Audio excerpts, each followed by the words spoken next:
Hello and welcome to our broadcast titled High Availability with Redis using Redis Enterprise.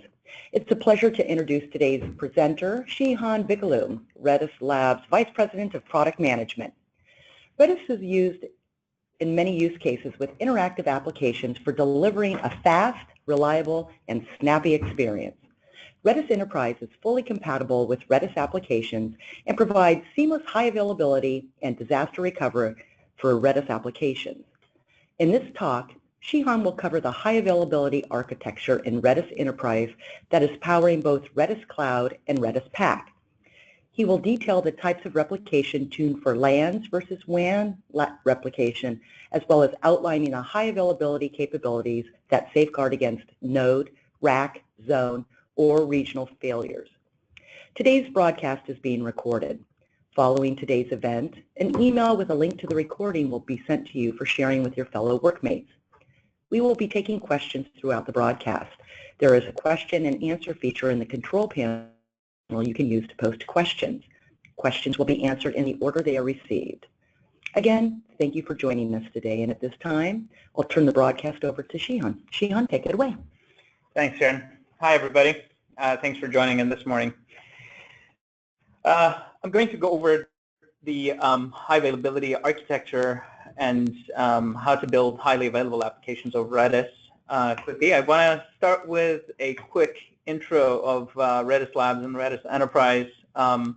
Then we're going to go through this meaty section and talk about high availability with Redis E. I want to introduce you to the architecture that we built around Redis that allows us to protect you against a variety of different failure types, and then dig further into the replication architecture with Redis Enterprise to show you how the mechanics work under failures, and then we'll do quick Q&A at the end. I encourage everyone to ask questions during the presentation. I'll be able to stop at some point and take a look at them, so we can take questions during the presentation as well if you want to throw them in, or we'll do a Q&A at the end.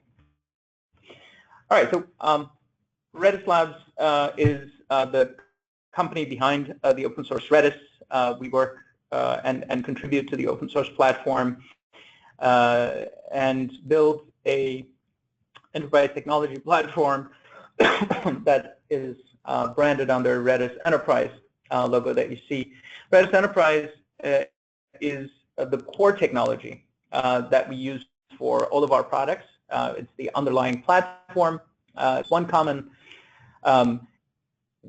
clustered distributed database platform that powers both the services side and the software side of our products. On the services side, we provide fully managed deployments on public clouds. Redis Enterprise Cloud is available on AWS, Azure, Google Cloud, SoftLayer, Heroku, and many other names that you will recognize. We also provide Redis Enterprise Cloud Private, which is a deployment where you can own your own data and have the deployment of Redis Cloud done directly within your account. We continue to manage it for you. Excuse me. And it continues to be fully managed.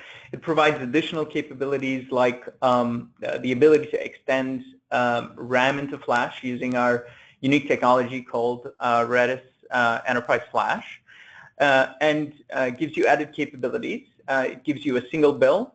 We use your own compute to do it, but you get the full benefits of the simple managed experience with it. Our team manages it for you completely, so all you need to do is tell us in which geography you want this deployed, and we'll manage this dedicated cluster for you.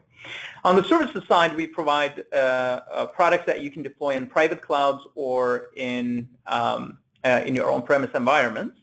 Redis Enterprise Pack is the capability that you can take. It's practically Redis Enterprise, but in this mode, you have full control of the product.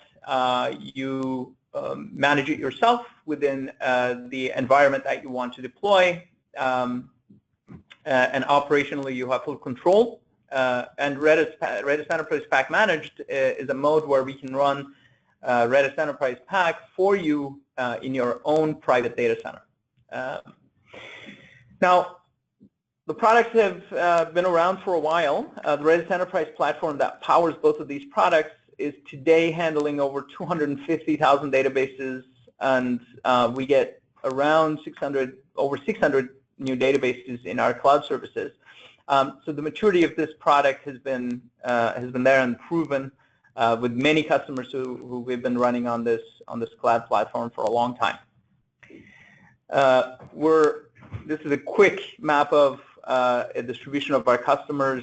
We have close to 7,000 enterprise customers on our services platform on the managed side. Our software platform, the Redis Enterprise Pack, is newer, and it's got over 200 enterprise customers today.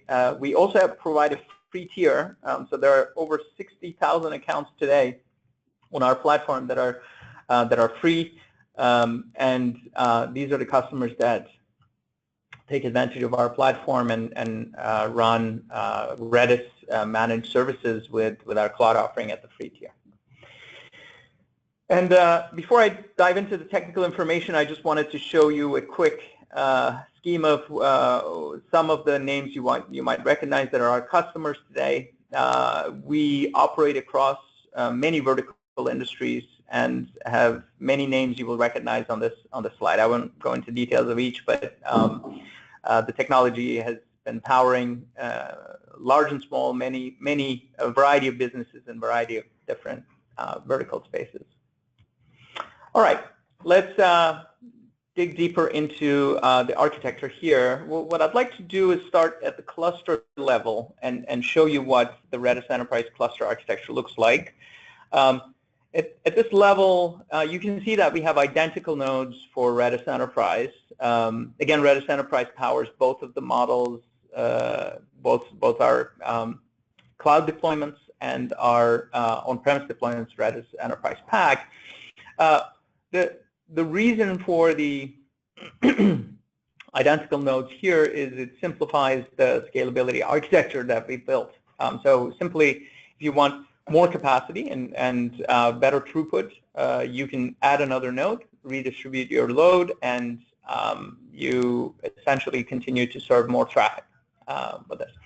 Now, you will see a blue layer, and we'll dig into the node architecture in just a second. You will see a blue layer, which is the orchestration tier, and the red layer that is the Redis shards that we manage. I'm going to dig into each one of them in detail. Overall, the cluster architecture is what you expect. It's shared nothing, fully compatible with open source. So an existing Redis application can be taken and the connection string can be changed to the endpoint that we serve for the application, and simple as that to transfer your application from Redis open source to Redis Enterprise. All right, let's zoom a little closer into the node architecture here. At the blue tier, you see some of the additions we've made. I'll start with the proxy. The proxy is responsible for scaling the connectivity between the application and the Redis engine. It also improves application performance by intelligently scheduling and passing on the work to specific shards underneath the engine. This is a distributed database. We run many Redis engines per node and across nodes. And as we shard, the application has no apparent knowledge of the sharding. Applications simply submit the commands that they want to run, and proxy is responsible for distributing it to the right shard. And when the command happens to be one that crosses boundaries of a single shard, it's able to coordinate across shards to be able to execute those commands. The cluster manager is the governor of the cluster. It is responsible for orchestration, any topology change, failover, adding nodes, removing nodes. This is where all of that magic happens. It's also responsible for collecting stats and providing alerts to the administrator. So it has the full view of the cluster, and it's able to govern at this layer, both at the node level and shard level, and a variety of different components that we run. Last but not the least, we provide a secure UI and a REST API over HTTPS. This is for programmable administration and for visual administration purposes. And the red layer, which we'll zoom into next, is the Redis Enterprise shards. Now, as I said, we run many Redis Enterprise shards per node and across the cluster to scale your operations. So as your load peaks or as failures happen, there are redundant Redis Enterprise shards that can take over and continue to serve your traffic without interruption. So this is where the Redis Enterprise engine provides the actual data access path, and your execution of your commands happen through these shards. So let's zoom into that a little more. As you know, Redis is a single-threaded engine. It has a lock-free architecture, and it's known for its fast execution. It is it essentially is built around a Redis event loop with the listener. So all the events, either data execution events or events that require us to respond to an administrator, come in to the Redis event loop. The Redis event loop then has two paths that the typically commands will take. If we've gotten a regular data access event, the connection handler will establish the connection with the application, construct the required objects on the back end. The command parser will validate the fact that you've submitted a valid command into the Redis engine, and we have dispatchers at the bottom that can execute this command. Now, in the upcoming version of Redis 4.0, we're adding the ability to add your own commands and data types into the Redis architecture. So modules dispatcher is another way in which you could execute those commands. So if it turns out that you have a machine learning structure and a new verb that you've built on top of this new data type, modules dispatcher is the part where that execution will be handed to your module and executed through that. Now, there's also tasks that are background services, things like expiry, eviction, replication, disk IO. These are long-running operations and require us to scan across the key space. And these are scheduled as background services within the environment or triggered at different command execution points, but they're essentially a set of services that manage and allow your application to be able to expire certain values at a given time, or if we are under memory pressure, we can actually use eviction to push some of the keys out, depending on your policy that you've set up. If you don't have to have evictions, but if you do, we have that. And replication and such long-running operations or continuous operations like disk IO with append-only files or snapshot saves that we do into the disk space are run in this area. I'm going to next take you into the storage space a little more. So within RAM, we have keys and the values that hang off of them. Obviously, in Redis, the data model is such that it allows value types that are unique and different. So hashes, lists, sorted sets, and any module types that you add hang off of these keys. And the disk subsystem is responsible for hosting your choice of persistence in this case. Customers can choose AOF persistence. AOF means append-only files. This is where each one of your commands that are executed is added and appended to a file, and over time we clean up and take new snapshots to start over. What we're able to do sequential writes to the end of the file that allow us to keep track of every change that you've made. Or you can choose to have snapshots, which is a way to save a consistent copy of what's in RAM onto disk.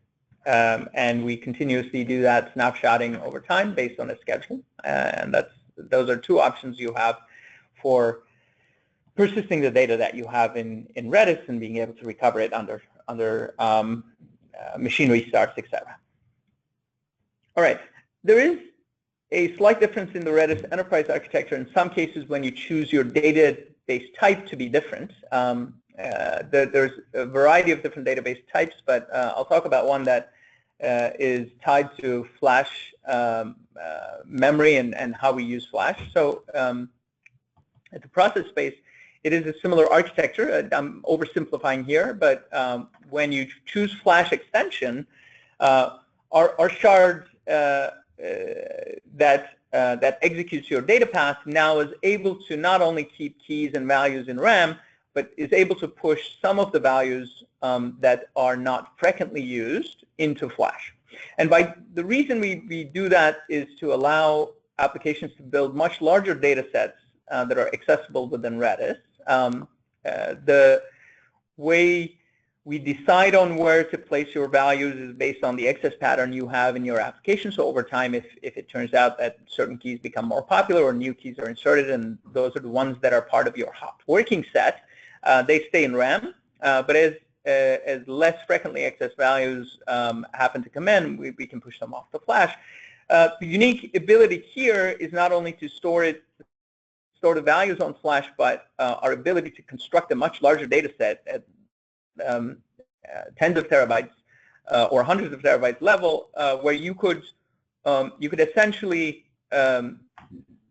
use the cheaper flash storage to be able to build that type of storage architecture. So ultimately, the cost of flash over RAM is about 10 to 20x cheaper, and it means that building a low latency, high performance, responsive data set with an in-memory engine doesn't have to be completely built out of RAM, and you can utilize a cheaper flash storage with the magic that we've added to maintain that low latency access.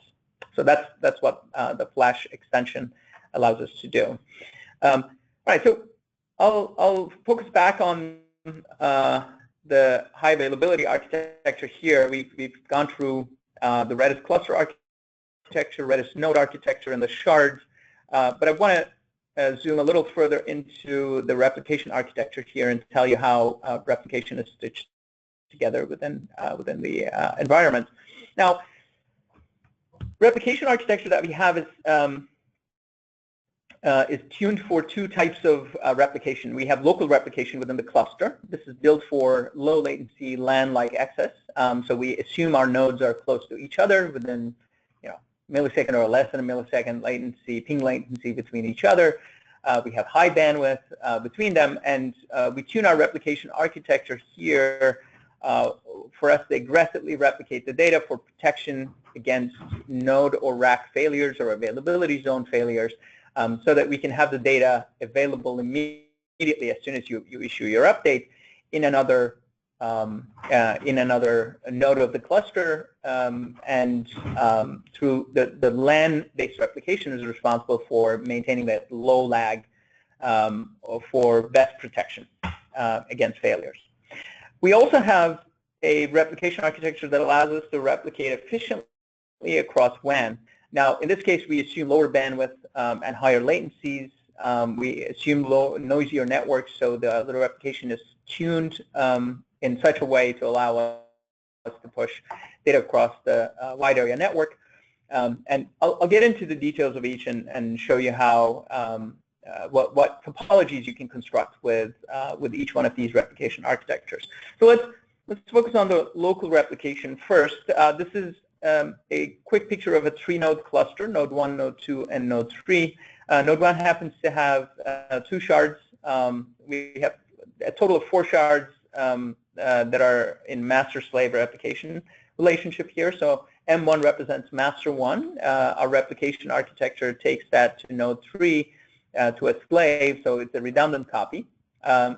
The way in which replication happens within the cluster is between these nodes we have low latency, high bandwidth, as I said, and replication, as soon as the command is issued and written into the RAM in master 1, we trigger replication over to slave 1, and the changes are pushed over. The replication latency here depends on how fast your ping latency is, but ultimately this happens very, very quickly. There are also commands that allow you to protect against failures with where you can tune your consistency. So if you issue a write to M1, you can either say, I want to get an acknowledgement as soon as M1 receives the write, or you can issue a write command that waits until M1 and S1 receives the write that you've issued, and only get the acknowledgement after both copies are updated.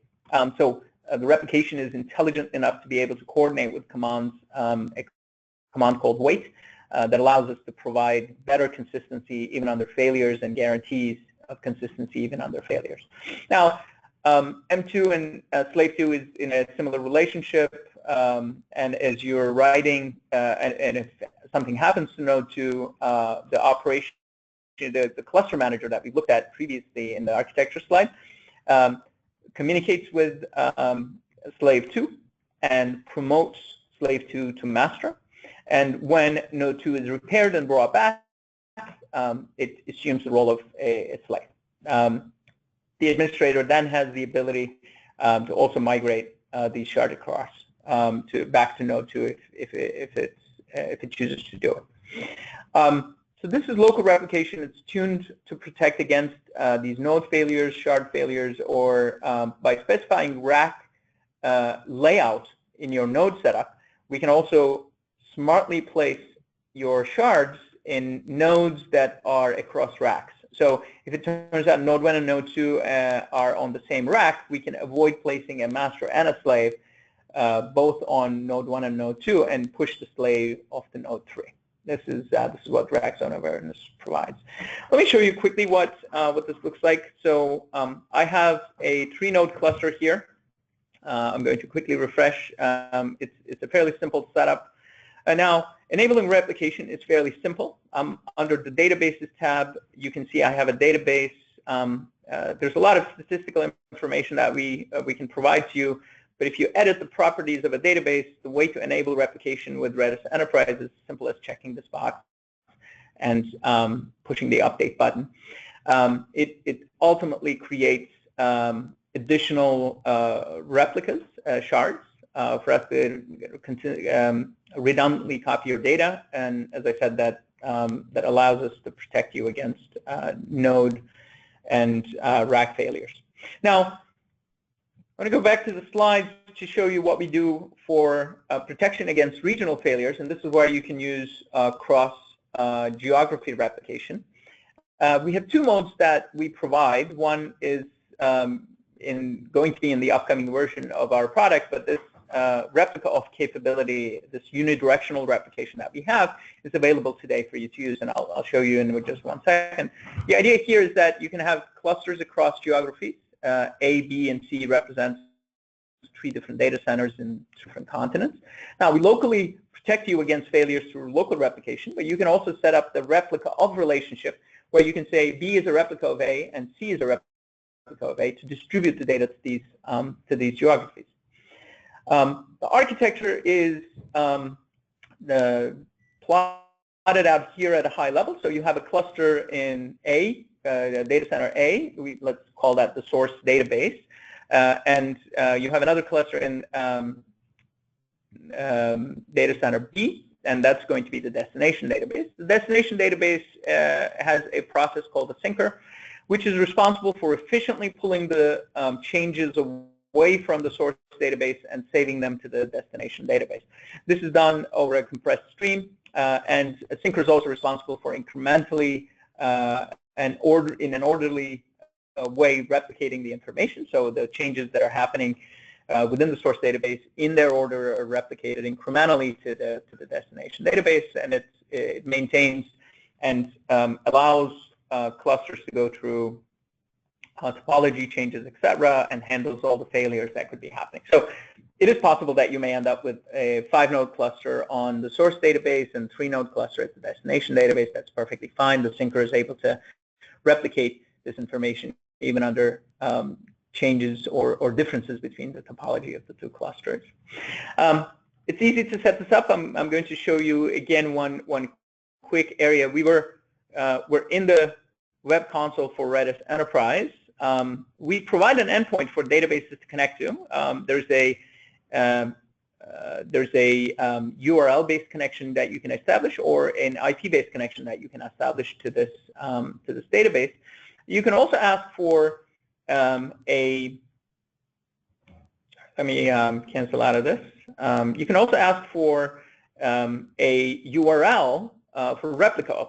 Now, this URL is encoded in such a way that allows us to connect another database directly into this database. So sample DB here that we have becomes the source database, and we can now, I'm going to simulate this on the same cluster. I'm not going to do it on a different cluster, but we can now simulate a replica of capability on a new database that we will create. So let's call this DB2.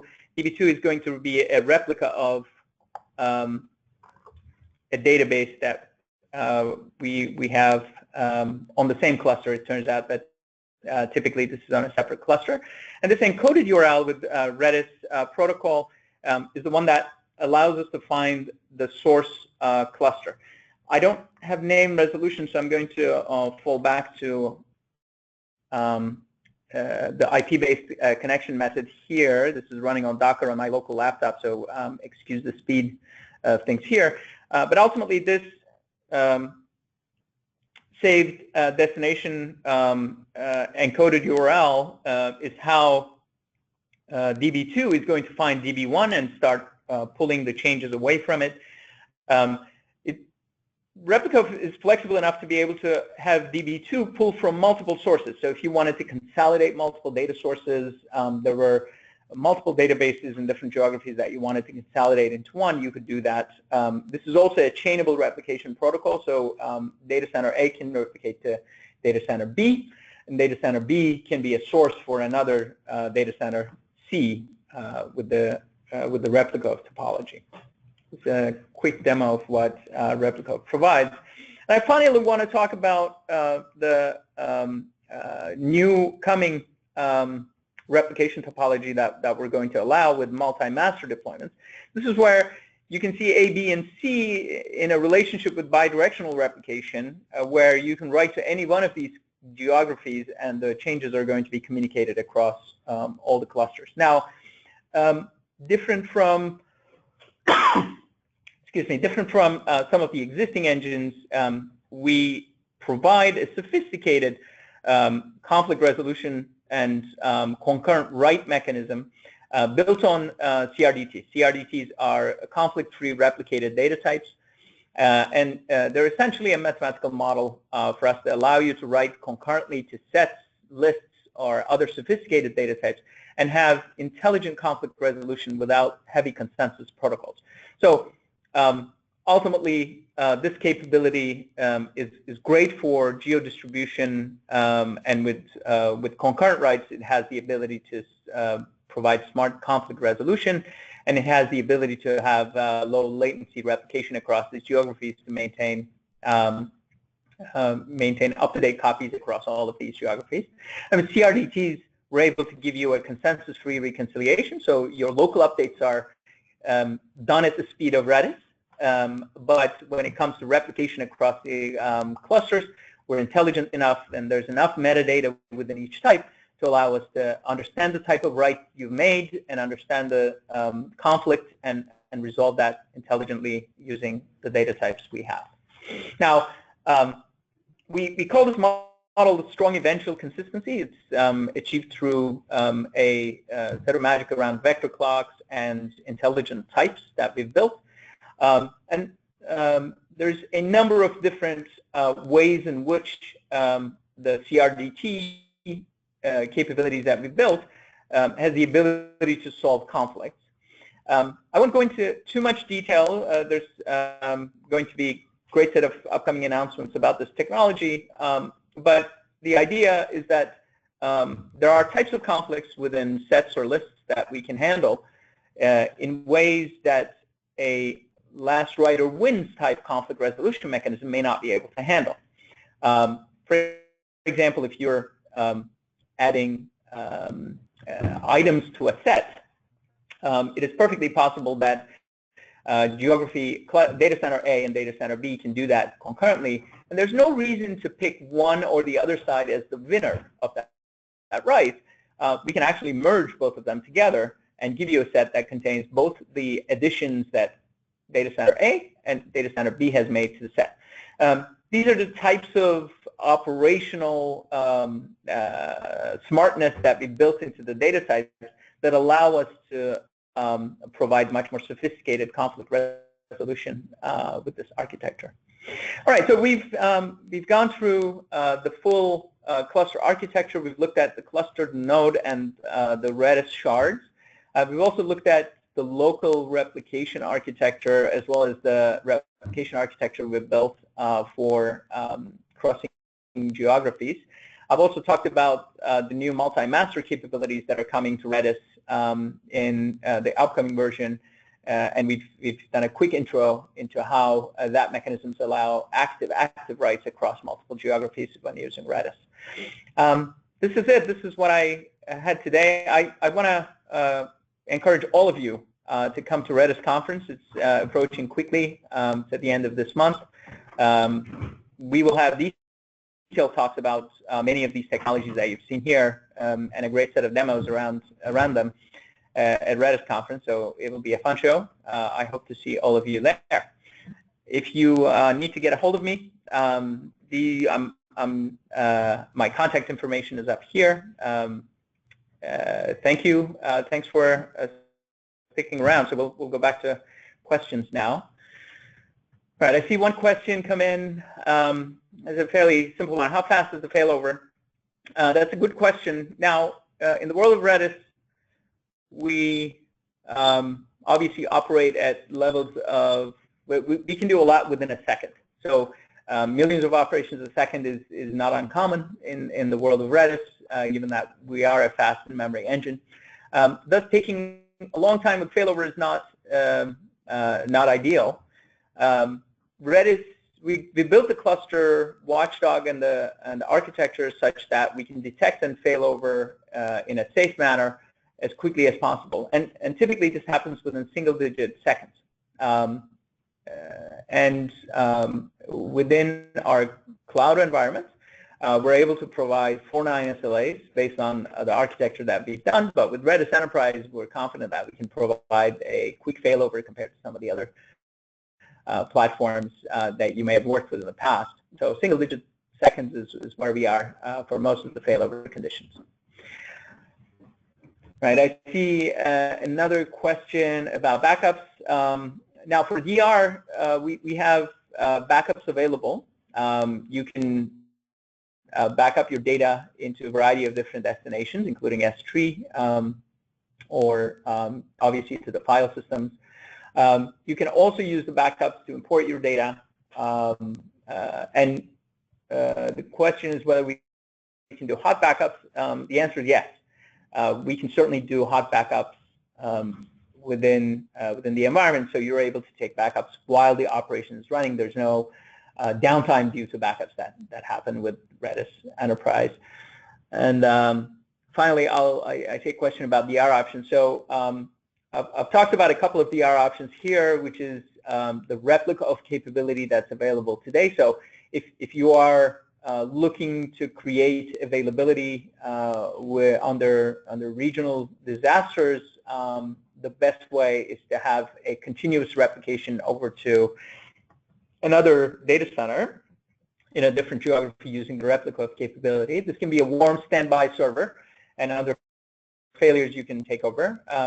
Very soon we're going to have the multi-master capabilities where you will be able to use that use the DR sites actively as well. So you can have multiple data centers all communicating with a multi-master replication scheme where you can read and write locally, and if a failure happens, you can direct your clients to the remaining data centers. And those are the two DR options that are live and active. You can also use backup and restore, obviously, as a DR option under worst-case scenarios. We hope you don't have to do that. That's a long-running operation, but that's perfectly possible as well. All right, I think that's all the questions we have for today. Thanks for sticking around. I'll pass it back on to Sharon. Hey, well, thanks, Shihan. Great topic with quite a bit of interest. To learn more about Redis and Redis Enterprise, register today for RedisConf 2017 at redisconf.com. Use promotional code Redis Hero 2017, all one word, Redis Hero 2017 for your complimentary pass. Thank you again for joining us today. An email will be sent with a link to the recording for today's broadcast. For an overview of upcoming webinars, please visit redislabs.com and register today. Bye for now.